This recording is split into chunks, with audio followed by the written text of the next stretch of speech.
Hello everyone, welcome to the ordering. Germany has provoked outrage in some quarters after it offered to supply 5,000 military helmets to Ukraine to help it defend itself against a possible Russian invasion. About 100,000 Russian troops are believed to be on the border with Ukraine. While some countries like the US and the UK have sent military hardware to Ukraine, Germany has been conspicuously reluctant to send equipment. The offer of helmets made on Wednesday has been criticized by some Ukrainian officials. For one, Kiev's mayor Vitaly Klitschko dismissed the offer as a joke and said it had left him, quote, speechless. The behavior of the German government leaves me speechless. The defense ministry apparently hasn't realized that we are confronted with perfectly equipped Russian forces that can start another invasion of Ukraine at any time, he told German newspaper Bild on Wednesday.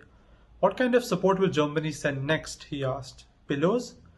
Germany's defense minister Christine Lambrecht said Wednesday that Berlin was responding to a request for military equipment, specifically helmets, according to Reuters. The Bild newspaper also reported that the German government had received a request for help from Ukraine in which it stated its need for 100,000 combat helmets and tactical vests. Germany previously said it would supply a fully equipped field hospital to Ukraine, but German officials have appeared reluctant to send more defensive weapons. Last weekend, Germany's defense minister said during an interview with the Welt am Sonntag newspaper that sending arms to Ukraine would not be helpful, as attempts to defuse tensions between Russia and Ukraine are still ongoing.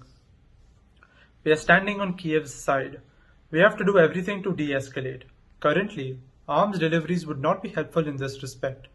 There is agreement on this in German government, Lambrecht told the paper last Saturday, according to a translation by Deutsche Welle.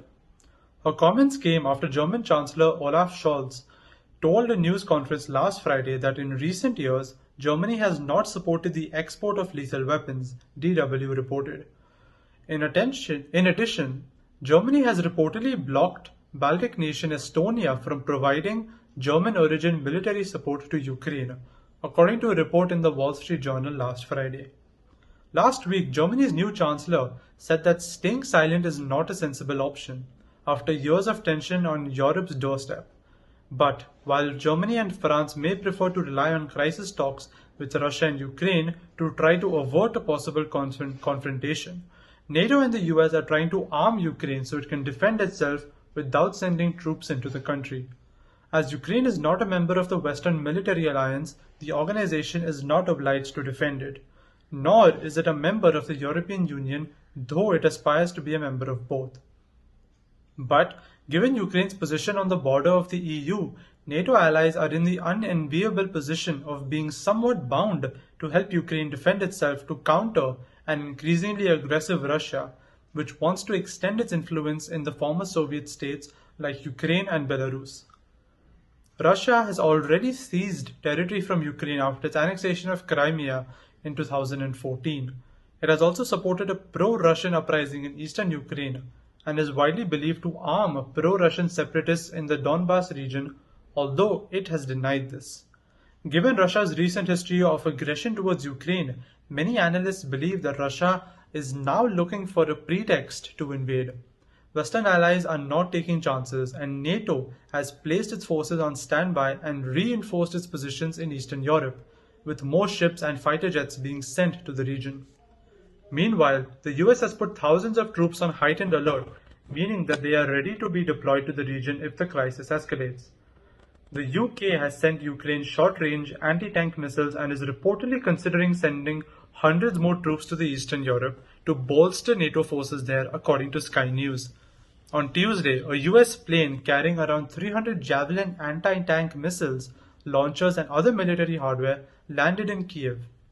The US Embassy in the capital said via Twitter, adding that the delivery was the third shipment of $200 million in assistance authorized by President Joe Biden. The package includes other anti-armor systems, grenade launchers, munitions, and non-lethal equipment essential to Ukraine's frontline defenders, according to the US Department of Defense.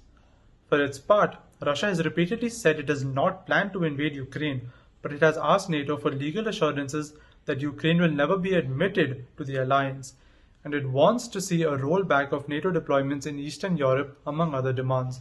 Thank you all so much for watching. For further updates, please stay tuned to The Outring.